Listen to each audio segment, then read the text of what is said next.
Welcome to another episode of House of Wellness.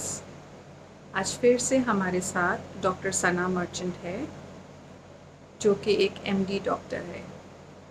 आज वो हमें थायराइड के बारे में बताएगी। थायराइड क्या है, उसके इम्बैलेंसेस क्या है, सिम्टम्स क्या है और उसके डायग्नोसिस किस तरह से होता है और ट्रीटमेंट क्या होता है। वेलकम डॉक्टर सना मर्चेंट। आज हम बात करेंगे एक बहुत कॉमन और बहुत ज़रूरी डिज़ॉर्डर के बारे में। ये है थायराइड रिलेटेड डिज़ीज़। आप सब ने ये डिज़ीज़ का नाम तो सुना ही होगा।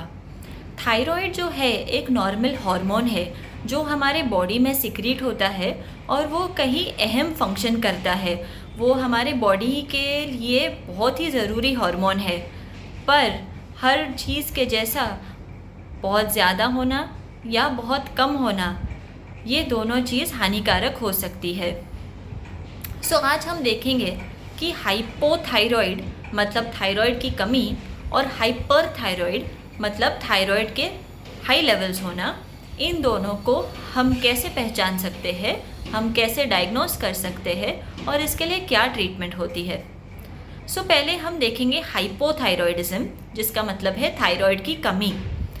थायराइड हार्मोन जो है हमारे बॉडी का मेटाबॉलिज्म चलाता है, मतलब हर सेल को जो फंक्शन करना होता है, हर सेल के फंक्शन को वो ड्राइव करता है। आप सोच सकते हैं कि अगर ये हार्मोन की कमी होगी हमारे बॉडी में तो हमको सुस्ती महसूस होगी, हमारी पूरी बॉडी का जो मेटाबॉलिज्म है वो स्लो डाउन होता है। इसके वजह से हमें थकावन लग सकती है, कुछ काम किए बिना भी हो सकता है कि हमें थकावट लगे, वज़न बढ़ जाता है। हो सकता है कि हम नॉर्मली खा रहे हैं या कुछ ज़्यादा भी नहीं खा रहे हैं, भूख कम लग रही है बट वज़न बढ़ रहा है। ऐसे लग रहा है कि बॉडी सूजा हुआ है, आपकी स्किन जो है वो ड्राई हो सकती है, पेपर जैसे फील हो सकती है। जो फीमेल्स हैं उनके पीरियड्स इरेगुलर हो सकते हैं और कोल्ड इंटॉलरेंस होता है, मतलब हो सकता है हम नॉर्मल रूम टेम्परेचर पे बैठे हो, शायद फ़ैन ऑफ भी हो बट हमें बहुत ज़्यादा ठंडी लगे, ना ठंडे मौसम में भी हमें ठंडी लगे। ये थोड़े से साइंस होते हैं हाइपोथायरॉयडिज्म के लिए। सिवियर केसेस में हमारे रिस्पॉन्सेस स्लो हो सकते हैं। आपको ऐसे लग सकता है कि वो इंसान बहुत स्लोली चीज़ें समझ रहा है, स्लोली धीरे धीरे बातों का रिस्पॉन्स कर रहा है, उनके मूवमेंट्स लाले स्लो हो गए हैं। ये थोड़े से बहुत सटल साइंस होते हैं, बट ये चीज़ों से हम सस्पेक्ट कर सकते हैं कि किसी को हाइपोथायरॉयडिज्म है। हाइपरथायरॉयड जो है थायराइड हार्मोन का ज़्यादा प्रमाण में होना, ये हाइपोथायरॉयड से एग्जैक्ट ऑपोजिट सिम्टम्स करेगा। यहाँ पे हमारा बॉडी का मेटाबॉलिज्म बहुत फास्ट होता है, हमारा बॉडी बहुत फास्ट एनर्जी बर्न करता है। इसके वजह से क्या हो सकता है, दिल का धड़कना हमें महसूस हो सकता है, फास्ट हार्ट बीट महसूस हो सकती है, बहुत सारा पसीना आना, एंग्शियस फील करना, घबराहट फील करना, हाथों का शेक होना, हमारा नॉर्मल खाना या ज़्यादा खाना खाने के बावजूद वज़न कम होना, और कोई कोई केसेस में हमें यहाँ पे एक सूजन दिख सकती है नेक में, जिसे गोइटर कहते हैं। सिवियर केसेस में हमें लग सकता है कि किसी की आंखें भी बड़ी हो रही है। लास्ट दो साइन जो मैंने बोला है वो शायद डॉक्टर ही नोटिस कर पाए, बट जो बाकी के साइंस है वो शायद मामूली इंसान या किसी का क्लोज फैमिली मेम्बर हो, उन्हें भी पहचान में आए। ये थोड़े सटल साइंस रहते हैं हाइपो और हाइपरथायरॉयडिज्म के लिए। एक और कंडीशन जिसमें ये बीमारी आ सकती है वो है प्रेगनेंसी। हर प्रेग्नेंट फीमेल का थायराइड लेवल्स चेक होता है, और ये बहुत ज़रूरी है हर प्रेग्नेंट फीमेल को थायराइड लेवल्स चेक करना, क्योंकि अगर उनके थायराइड लेवल्स कम है वो बच्चे के ब्रेन डेवलपमेंट पे असर करता है। Thyroid disorders in general females में मोर कॉमन होते हैं, बट ये मेल्स में भी पाए जा सकते हैं। इनके कई अलग अलग टाइप के कारण होते हैं। कोई जो है वो जेनेटिक कारण होते हैं, वेरी रेयरली किसी के खाने में आयोडीन के कमी से होता है, ये पहले हुआ करता था, बट अभी हमारा जो नमक है उसमें आयोडीन मिला हुआ रहता है, वो फोर्टिफाइड नमक रहता है, तो यूजुअली ये कॉज नहीं रहता है। कभी कभी कोई दवाइयाँ जो है वो थायराइड हार्मोन के सिक्रीशन से इंटरफेयर करती है, और कई बाकी डिजीज़ेस है, जैसे कि ऑटो इम्यून डिजीज़ेस एक टाइप की कंडीशन है जिसमें बॉडी अपने खुद के थायराइड सेल्स को अटैक करता है। इसके अलावा भी कई रेयरर कंडीशंस है जिसमें हार्मोन्स के अबनॉर्मलिटीज़ मिल सकते हैं। अब भी अगर आपने ये सस्पेक्ट किया है, आपको लग रहा है कि आपको या आपके फैमिली मेम्बर को या आपके फ्रेंड को थायराइड डिसऑर्डर है, तो आप आपका थायराइड चेक करवा सकते हैं।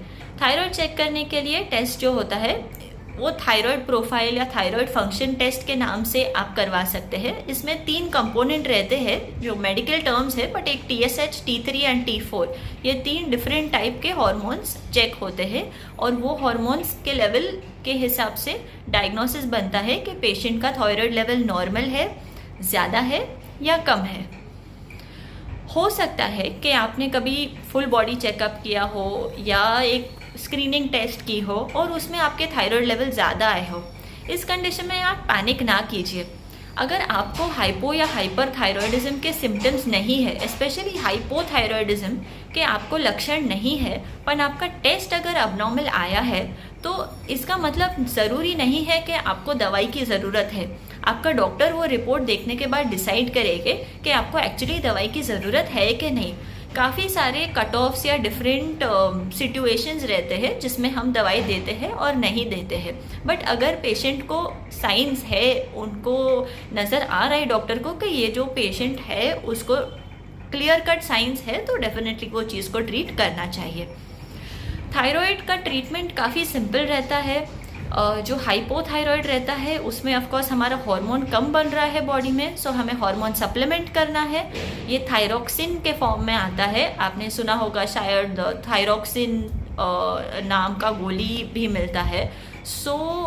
ये गोली के अलग अलग पावर रहते हैं ऑफकोर्स, एंड डिपेंडिंग ऑन आपका बॉडी वेट, आपका एज और आपका जो थायराइड हार्मोन का लेवल है, उस हिसाब से आपके डॉक्टर आपका थायराइड हार्मोन का डोज डिसाइड करेंगे। Usually thyroid hormone slow acting रहता है, तो हम 6 हफ्ते बाद थायराइड का टेस्ट रिपीट करते हैं और उस हिसाब से हम डोज एडजस्ट करते हैं। एक बार ये दवाई चालू हुई है, मैनी केसेस में ये लॉन्ग स्टैंडिंग रहती है। ये एंटीबायोटिक के कोर्स के जैसा नहीं रहती है कि हमने 5 या 7 दिन लेके बंद करना है। इनफैक्ट ये हार्मोन का असर होने को ही 2 से 3 हफ्ते लगते हैं, तो इसलिए इसके इफ़ेक्ट्स जो है वो धीरे धीरे से आते हैं, धीरे धीरे से असर करते हैं, सिम्टम्स धीरे धीरे ही रिजॉल्व होते हैं। बट डेफिनेटली जो इंसान को हाइपोथायराइडिज्म के साइन से और ये दवाई लेके उनको 2 से 3 हफ्ते में फ़र्क नज़र में आएगा। ये दवाई लॉन्ग स्टैंडिंग है, एक बार उसको शुरू किया है तो आपके डॉक्टर को पूछे बिना इसको बंद ना कीजिए या इसका डोज ना बदलिए। हो सकता है कि टाइम टू टाइम टेस्ट करके इसका डोज एडजस्ट करना हो, क्योंकि ऐसा हो सकता है कि हार्मोन के नेचुरल लेवल्स भी बॉडी में थोड़े से वेरी हो। जो हाइपर थायराइडिज्म रहता है, जिसमें थायराइड हार्मोन ज़्यादा प्रमाण में प्रोड्यूस हो रहा है, वो कंडीशन भी इन मैनी केसेस हानिकारक हो सकता है। यहाँ पे कई अलग टाइप की दवाइयाँ आती है जो थायराइड का प्रोडक्शन कम करती है, थायराइड हार्मोन बनने से रोकती है, ताकि आपके बॉडी में वो एक्सेस हार्मोन ना बने। ये दवाई अगेन आपके डॉक्टर डोज डिसाइड करेंगे आपके रिपोर्ट्स और आपके सिम्टम्स देख के।